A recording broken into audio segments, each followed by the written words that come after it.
Welcome back to the channel, guys. Today we're going to do something a little bit different, and that is an unboxing of sorts. Not so much an unboxing, because as you can see, I've opened the box already, but we're going to go do a collection update, because I got a bunch of stuff from the Indicator sale, which is back here, and a bunch of stuff from the Kino Lorber sale, which is right here, and we're just going to go through it as fast as we can, and there's a lot of shit, so this may take a minute. So let's jump right in. First up, we have Charles Band's Parasite, which I believe was released right around 82, wow. Yeah, so I haven't seen this since I was a kid, and I remember liking it quite a bit. It's not a great movie, but it does have some fun practical effects, lots of ooey gooey gore, and you know, that's what Charles Band is known for. Later went on to make a bunch of Full Moon films. He actually started Full Moon Pictures, so Charles Band, yeah. So if you haven't seen his other films, Puppet Master, Trancers, stuff like that, definitely check it out. This is fun. It's just fun. Another movie I have fond memories of from my childhood, that is going to be Rawhead Rex. And as you can see, this one here is a really nice steelbook. Some seriously nice artwork. If you can't see that from there, you should definitely check it out. Clive Barker and I believe George Pavlou directed this. And George Pavlou and Barker, they collaborated on another Clive Barker picture, which was much earlier, like a year or two earlier than this. And wasn't very good, but this one is a lot of fun. Good creature effects, good practical effects, and fun movie. Fun movie. All right, so next up we have Baby Blood. I only needed to hear the synopsis to be sold on this. That is, a creature crawls into a woman's uterus, and then she must feed it. Yes. So, I need this in my life. Sounds ridiculous. Also on the front it says, a Gorehound's Delight from Fangoria. So, that's me. I'm sold. Count me in. Gonna watch that like this weekend, I think. And here we go with Cannibal Apocalypse from Antonio Margheriti. This one's new to me. I've never seen this. I have been told to watch it many times. I'm a big John Saxon fan, so this is definitely good for me.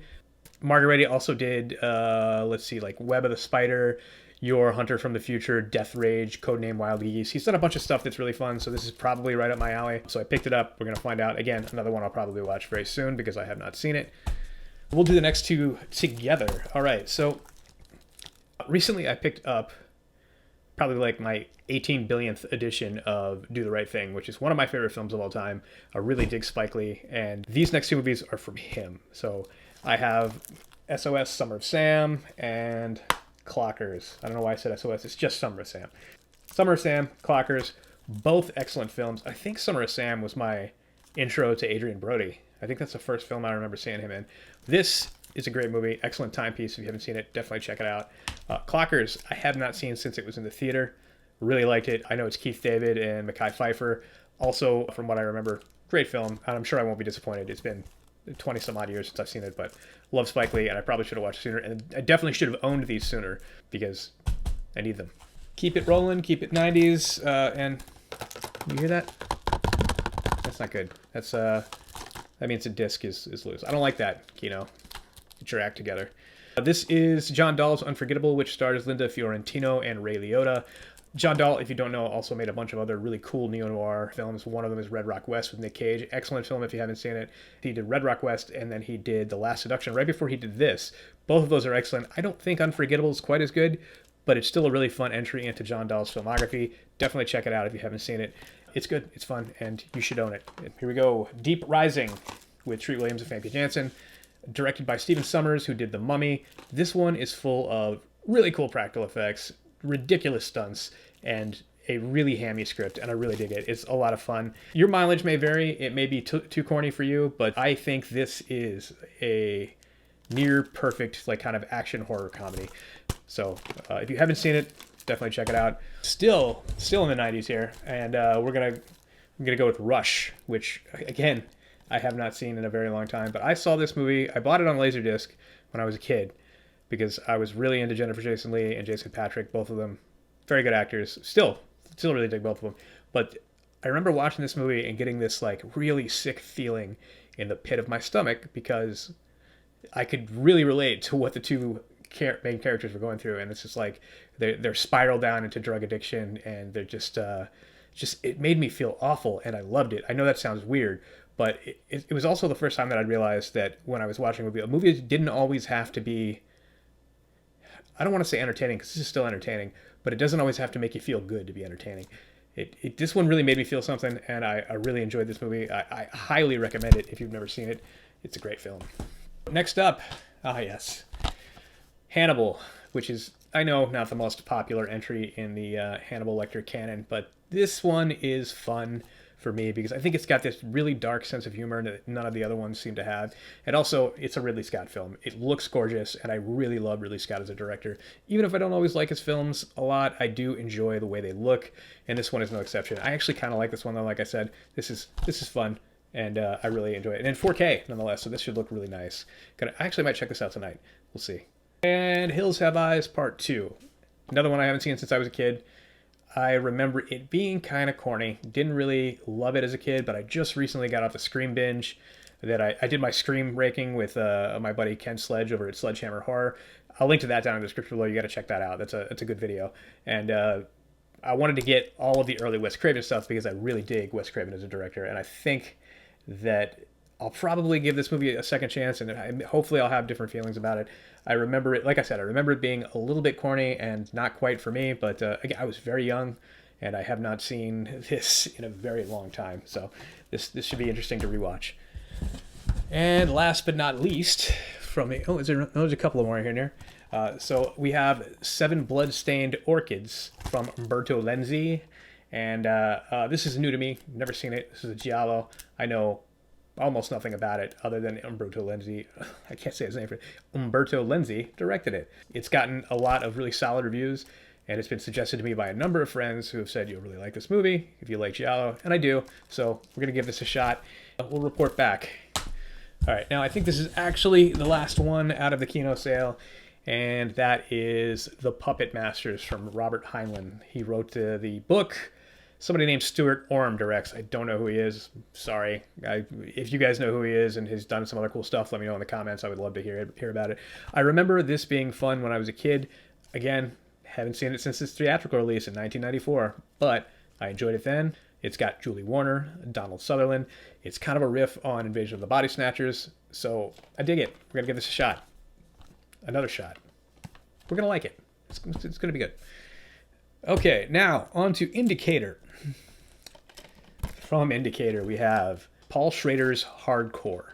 Now, this is a film that will also leave you with a really gnarly feeling in the pit of your stomach, just like Rush has that thing where you kind of feel sleazy after watching it. Hardcore will do the same thing to you, and that's what I love about this movie. Good time capsule of New York in the late 70s and early 80s. George C. Scott gives an amazing performance. Definitely check it out. And I don't know why, but I love the Indicator Blu-ray packaging. It's so nice. It's slightly thicker than the packaging we use here in the U.S. It's clear. I like the clear, and also I just love it. It's great. Hardcore. Watch it. I was trying to flush out my John Carpenter filmography with this next one. He didn't direct it, but he did write it. This is The Eyes of Laura Mars. New to me. I know it was directed by Irvin Kershner, who also did The Empire Strikes Back. So we got 2 great filmmakers involved. You got Faye Dunaway and Tommy Lee Jones. Sounds great. It's been recommended to me a number of times. Again, Indicator sale, super cheap. This is literally the first time that anything that is shipped from the UK has gotten to me so fucking quick. I can't believe how quick this got here. I ordered this, and it was here within like 6 days. It's crazy. Anyway, Eyes of Laura Mars. Definitely checking that out soon. If you've seen it, let me know in the comments. Let me know what you thought. I'd love to hear about it. Next one up here, we have Body Double from director Brian De Palma. I am hit or miss with De Palma. It kind of depends on his films. I'm really a big fan of Blowout, and I'm a big fan of this. I like Melanie Griffith in this movie. I like Greg Henry, I believe, is also in this movie. Greg Henry is in this movie, and Craig Wasson is in this movie. This is a solid film. This film should have a bigger following, and more people should be talking about it, because this is a great movie. If you haven't seen it, do yourself a favor, get it. Okay, and the final from the Indicator sale, and that is the Norman J. Warren box set. These are his films from 1976 to 1987. Warren, if you don't know, just passed away just like literally 2 weeks ago. With this, some of these are new to me. I have seen Inseminoid, Bloody New Year, and Terror, but Prey and Satan's Slaves will both be new to me. I've never seen them. I'm very excited to watch them. This one looks like it comes packaged with a couple of books in here, and it's just really nicely put together. I'm going to do a whole unboxing, I think, on this because it's so nicely put together that I almost don't want to open it because it's so pretty. But I'm obviously going to open it because I want to watch it. But I'll do an unboxing on this and we'll go through everything that's in here in a separate video because I think this kind of deserves it. And I'll do that probably after I've watched this. Like I'll do the unboxing, then I'll watch them and I'll come back and review the films. But I'm really excited to watch these. The the warning on here says contains several disturbing, graphic, cannibalistic scenes. What more do you need? I mean, really, seriously. Oh, and this also came with a replacement disc for Inseminoid, which I guess they preemptively sent that out because the disc inside here is known to have issues when replaying. So I should note that all of the stuff here that I picked up from the Indicator sale, all this is from the UK, and some of their stuff is region locked, some of it is not. All the stuff I picked up and all the stuff I've shown here is region free, so you can watch it anywhere. So if you're looking for these movies and you want them in your collection, you can get them, and it doesn't matter where you live. You can watch them anywhere. Yeah. If you're still here and you stuck around for all this, thank you so much. Let me know what you picked up from any of these sales, if you have, or what you're going to pick up, what you want to pick up, any of that stuff. I'd love to hear it. Thank you. Thank you for making it to the end. Thank you for watching the whole video. And if you're new here, like, subscribe, comment, do all the things because it really helps me out. I'm brand new to this. I'm working to put out more and better content in the future. Things are going to get weird around here for a little while, and it's going to be sporadic, and I've said this before, but it's going to get more consistent very soon. Anyway, thanks for hanging out, and I will catch you guys in the next one.